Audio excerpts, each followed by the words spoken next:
So we all have a call to action and a reason that we're getting involved in Women's March. I'd like to take a closer look at how we can help other people join us in that call to action and how we can communicate it. If you think about it, stories are a huge part of our lives, and stories are a way that we can help other people to access through their emotions what their goals are, what their values are, and help move them to action. When we were kids, our parents told us stories to teach us lessons. In many religions, there are parables that help people to understand the principles of the religion. Well, as organizers, it's no different. As organizers, we can create what we call a story of self, a story of us, and a story of now, and communicate it to others to help them understand how they can act on their call to action. So let's start with ourselves. What do I mean when I say story of self? Well, all of us in our lives have been called to make choices that define who we are. So if we think back to our childhoods, to growing up, to moments when we had to make choices that defined us, how can we talk about those choices to others? That's our story of self, our story that explains why we're called to do this work. Why do we do what we do? So I'd like to ask you to think about your story of self.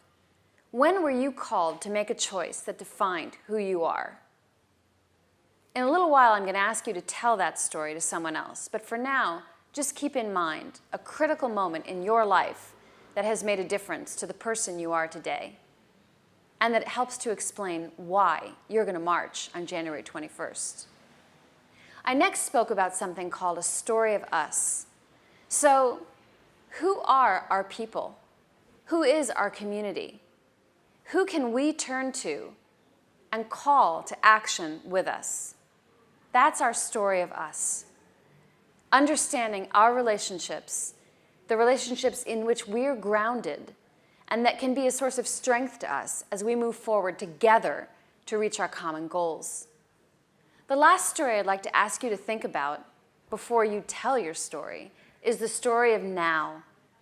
Martin Luther King Jr. talked to us in his speech, his I Have a Dream speech, about the fierce urgency of now.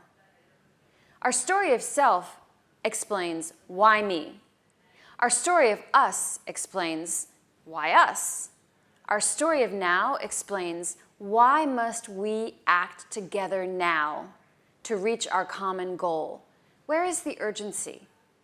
In our story of now, we will begin to describe what's going on around us. How is our community being affected by what is happening? And why is acting together now absolutely necessary?